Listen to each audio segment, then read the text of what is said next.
On this Saturday night, Newfoundland paralyzed. The record-breaking snow and the struggle to dig out. I've never seen nothing like this. The province's plea for help with more snow on the way. Royal resolution. Meghan and Harry cut a deal with the Queen. On alert, the concern over a new deadly virus that's spreading. Plus, how the global elite plan to make green mainstream. Global National with Robin Gill. Good evening and thank you for joining us. It was a storm for the history books, and tonight much of Newfoundland and Labrador is buried in snow. A blizzard with hurricane-force winds whipped the province yesterday and didn't let up. St. John's International Airport recorded 76.2 centimeters of snow. That's the most since record-keeping began in 1942. Other areas saw over 90 centimeters, and the fierce winds blowing all that snow around created drifts that reached up to rooftops. The province has extended a state of emergency for St. John's and surrounding areas into tomorrow, and it could remain in place until the start of the week. As Ross Lord reports, it'll take days for people on the rock to dig out. The worst snowstorm in decades is finally over, but its impact is only now coming into view. Streets plugged with snow, cars covered, and in some cases buried deep beneath snowfall that was accurately forecast, but needs to be seen to be believed. No, my buddy, this is the most I ever see in my life. This is what we got. There's nowhere to put the snow. Where do we put the snow? For a second day, a state of emergency remained in effect in St. John's and in many other Newfoundland communities. Tens of thousands of Newfoundlanders have been forced to endure power outages. It was about 12 hours. We lost power for about 12 hours. For people in this neighborhood, staying inside didn't help. Police say an avalanche of snow crashed into one home, spreading heavy snow inside and causing firefighters to urge residents to move to safety. Emergency responders say they are available if required. Here, firefighters responded to an explosion from an electrical transformer near the top of a house. Fortunately, there was no serious damage. In another community, a man who suffers from medical issues has gone missing. His family has not heard from him since he left home on foot Friday at the height of the blizzard. A big question, can the province of Newfoundland and Labrador handle the cleanup alone? The Premier has asked the federal government for help. It could be anything to providing assistance to people that are left stranded in their homes, and there's quite a few of those. The state of emergency is still and been extended in many parts of the province right now because of the accumulation of snowfall. So there will be a number of things that they could be engaged in. Where we can give relief and where we can assist them, that's very important. But also just for the general public to know that the federal government is acting with all the resources that it can bring to bear as quickly as possible. In Bonavista, another coastal community in a state of emergency, the snowfall total is 71 centimeters. There were peak gusts of 164 kilometers an hour. To me, the most frightening and, for me were winds. It was just so incredible speed. Just everything shaking was so scary. Bonavista's mayor estimates it will cost millions of dollars to repair the damage, including 5 sections of seawall that collapsed. A cold snap has moved in, ensuring all of this won't be going anywhere for a while. Ross Lord, Global News, Halifax.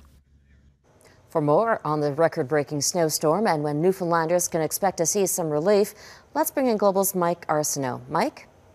Hi, Robin. Well, the overall snowfall totals from this storm are almost hard to fathom. As we take a look, nearly a meter of snow fell in Mount Pearl and Paradise, anywhere between 75 and 85 centimeters across the city of St. John's. Now, this isn't just the one-day snowfall. This includes some lingering snowfall very early this morning. And the winds, as Ross alluded to in his report, Bonavista, 164 kilometers per hour, 171 in Green Island.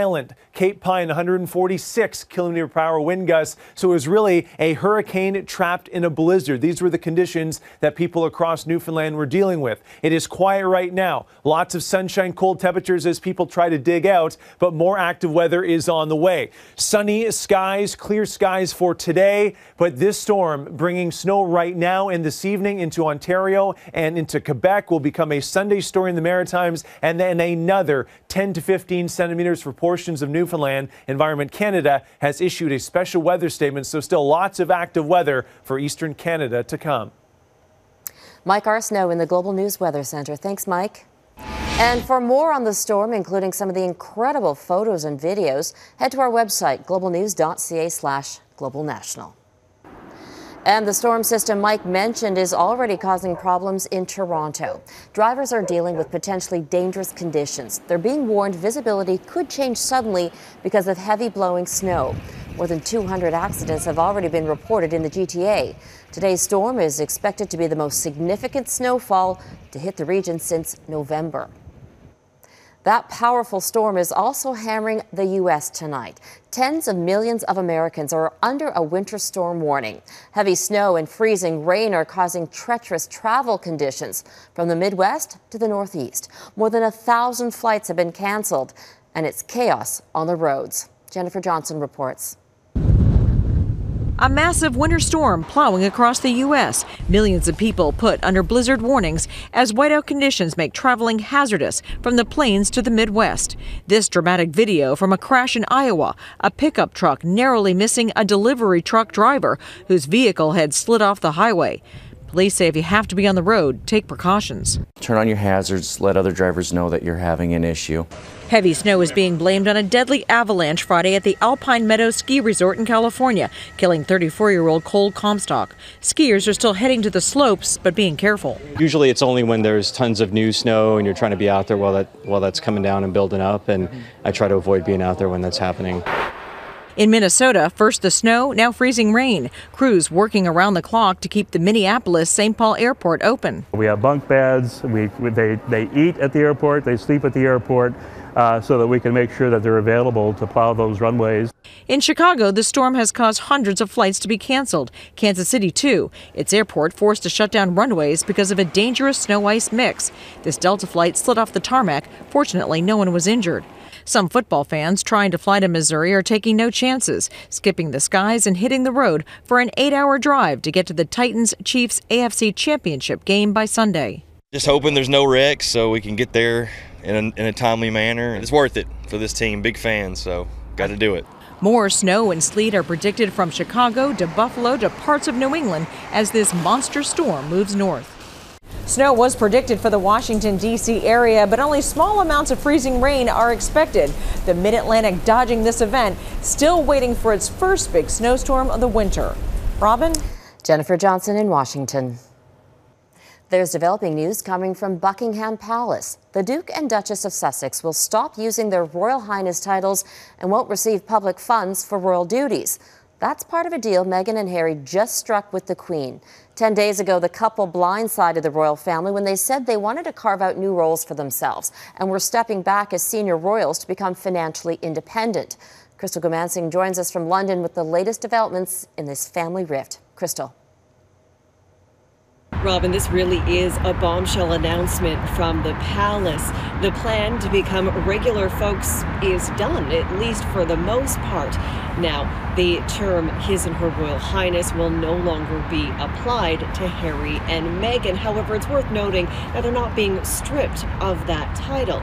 Now, the couple will no longer formally represent the Queen. They will also not receive any public funds for royal duties. And in a statement from the palace outlining the separation, Harry and Meghan will have to repay about $4 million to the taxpayer here, money that was spent renovating their home near Windsor Castle, Frogmore Cottage. In terms of Canada and their security costs, which has been a big topic of discussion here in Canada, I think the fact that they are truly giving up that title means that perhaps that concern about the taxpayers' commitment to security costs and any other costs may be less, if zero. It's fine as long as we don't have to pay anything for it. I think that's a pretty brave thing that they're doing, giving up that family security that they've had their whole lives. I think they're making a choice for their family. I think they're focused on their children and the kind of life that they want for them. The Queen shared some thoughts about the couple's new low-key life away from the royal media spotlight and official duties. She said she was pleased that together we have found a constructive and supportive way forward for my grandson and his family. Harry, Meghan, and Archie will always be much-loved members of my family. I recognize the challenges they have experienced as a result of intense scrutiny over the last 2 years and support their wish for a more independent life. She went on to say, it is my whole family's hope that today's agreement allows them to start building a happy and peaceful new life. Now, this statement comes after the royals had shared details about the separation as Meghan and Harry made their wishes known that they wanted to step away from royal duties. Now, this isn't exactly what we had first thought would be happening. It is a very clear separation from the royal family and royal duties, and it appears as if they are getting exactly what they wish for, and we'll be seeing them more in Canada. Robin? Crystal Goomansingh in London. More Canadian fire specialists have landed in Australia to help the country fight the wildfire crisis. 28 Canadians touched down in Melbourne, joining dozens of others already on the ground. They'll spend the next month as part of an emergency response team for the state of Victoria. It's Canada's 6th deployment to Australia since December. In total, 172 firefighting personnel from Canada have been committed to the wildfire crisis. Conservation specialists in Australia fear it's too late for the country's unique wildlife, which may never recover. Experts say as many as 100 threatened species are closer to the brink of extinction and estimate more than 1 billion animals have been killed. The fires have burned more than 1 million hectares of land. U.S. President Donald Trump is hoping to survive his impeachment trial and secure a second term. The trial, which resumes Tuesday, has overshadowed the race for Democrats to choose a presidential candidate. But now Democrats hope the impeachment trial will boost the party's chances of taking back control of the country. Eric Sorensen reports. The Republican Senate may want the trial of President Trump to come and go as quickly as possible, but it may not be as simple as all that. A drawn-out trial could set back Trump's bid for re-election, but a hasty trial could also backfire on Republicans running for re-election, so says this former Democratic presidential candidate who spoke to us on the West Block. They'll pay a huge price at the polls. There's 5 or 6 Republican senators from swing states that are in some jeopardy, and covering up misdeeds of the president is probably not a great way to get re-elected in places like Maine. But surely if this carries on for some time, that can't help the president either. No, I think if it carries on, it hurts the president. Howard Dean says with the primaries about to start next month, it is still a wide-open race for at least a half a dozen Democrats to win the party's nomination for president. Biden, Sanders, and Warren appear to be the front-runners. Pete Buttigieg, Amy Klobuchar are still in it, and the wild card may be former New York City Mayor Michael Bloomberg. Dean says it would be a mistake to underestimate Trump's potential to win re-election. I think it's a 50-50 jump ball right now. I mean, he is despised by half of America, but the other, he's got 40% that is essentially are cult members, and they're not going to go anywhere. Dean says the key to a Democratic win in November is motivation. If the major Democratic voting blocs, the African Americans, Hispanic and Asian Americans, as well as women and young people, if they all get out the vote, the Democratic nominee, whoever that may be, should win. Eric Sorensen, Global News, Ottawa. And you can watch the full interview with Howard Dean tomorrow on the West Block. Coming up on Global National, the mysterious virus that has major airports in Canada on alert.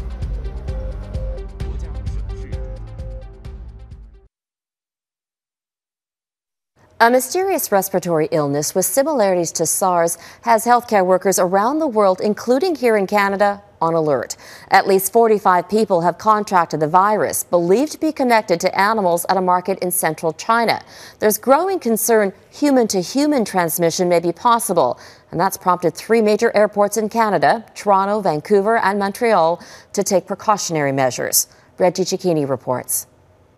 In the middle of an active cold and flu season, public health officials are now tracking a possible epidemic after a new virus with pneumonia-like symptoms was discovered with links to a market in China's Wuhan province. I understand they are doing some environmental investigation in the markets. Known as coronavirus, it comes from a larger family that includes everything from the common cold to SARS.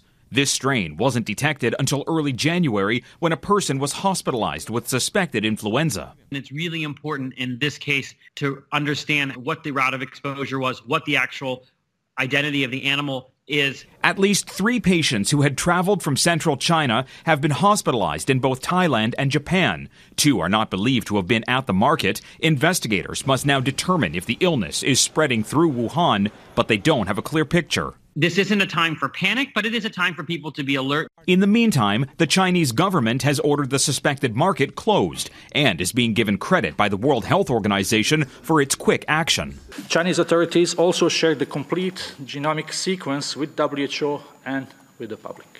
In 2003, Chinese health agencies actively worked to cover up the details surrounding the SARS virus. The respiratory illness led to more than 750 deaths worldwide, 44 of them in Canada, the highest number of deaths outside of China and Hong Kong. Currently, there is no vaccination for coronavirus. There are immunotherapies that are under consideration. But that isn't enough for some medical experts. Once SARS appeared in 2003 and we knew that coronaviruses had this potential, it really was imperative that we developed countermeasures to be able to take coronaviruses off the pandemic list. And it's now 17 years later, and we're seeing what happens when you don't have vaccines. These concerns come as China prepares to welcome hundreds of thousands of visitors for Lunar New Year celebrations. Travel bans have not been put in place in Wuhan province yet, and Canadian health officials have deemed the risk to travelers as low, while the U.S. Centers for Disease Control is advising people to practice usual precautions. The best advice is to probably avoid those live animal markets in Wuhan. In a protective move, passengers at local airports will have their temperatures screened, while in the U.S., health officials at 3 hubs will do the same for incoming passengers coming from or connecting from Wuhan, as health officials try to get a better understanding of a virus that knows no limits. Reggie Cecchini, Global News. Still ahead, the major meeting makeover. The big plans to leave a small footprint at Davos.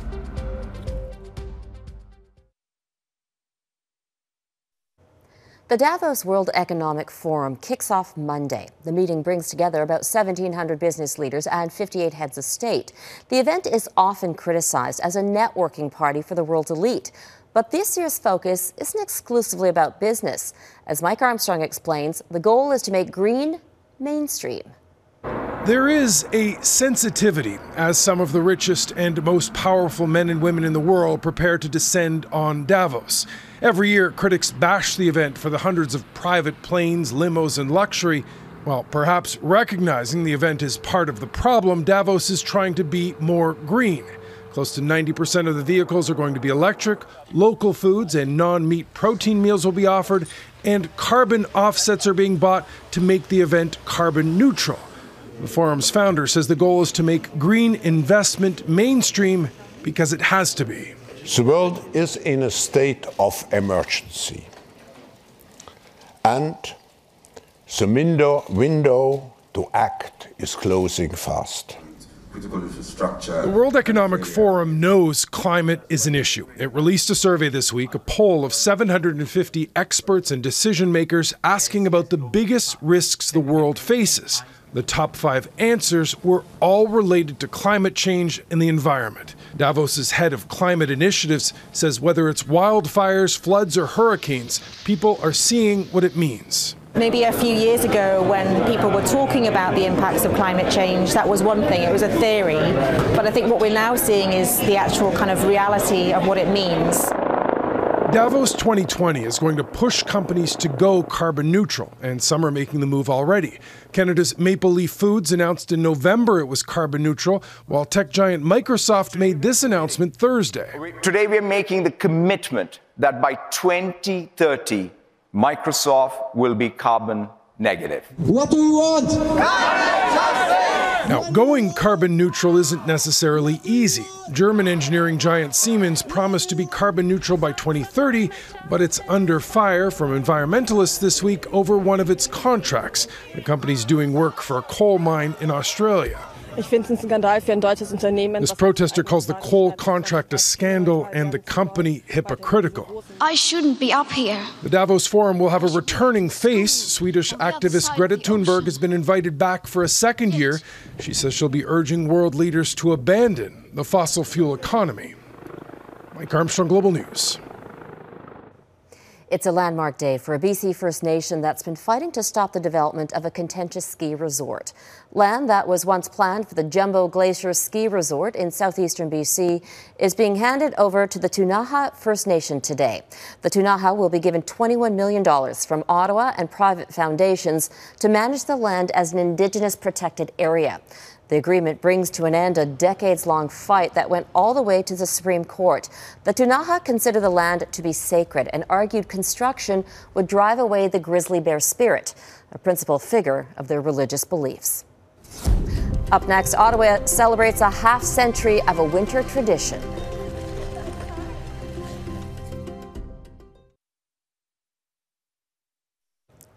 If you live in Ottawa, it's time to sharpen your skates. The Rideau Canal opened to the public today, officially kicking off the Skateway's 50th season. It was the news everyone wanted to hear in the nation's capital, and people wasted no time skating away on the 2-kilometer section of ice. The opening is almost 3 weeks later than last year, but mild temperatures delayed the start. We've been waiting for weeks, if not months, for it to open. I have been checking the website almost every single day since the beginning of January, just waiting for the canal to open up. With regular skating rings, you just go around in circles, and the canal, you actually go somewhere. Obviously, he's very excited and didn't seem to mind the cold because it was minus 28 degrees with the wind chill this morning. And that is Global National for this Saturday. I'm Robin Gill. Tonight we leave you with a lighter look at the people of Newfoundland and Labrador keeping their spirits up in the snowstorm.